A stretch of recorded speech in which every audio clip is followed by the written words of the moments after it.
Hi everyone, in this quick tutorial, I'll show you how to adjust the speed of your videos in DaVinci Resolve. Whether you want to speed up or slow down your footage, it's super easy, so let's get started.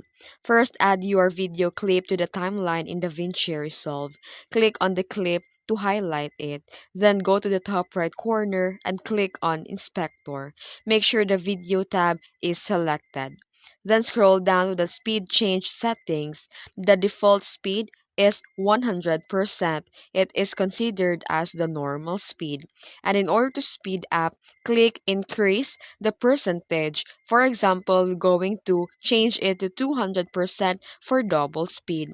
And also, you can slow down by decreasing the percentage. For example, let's change it to 50% for half speed.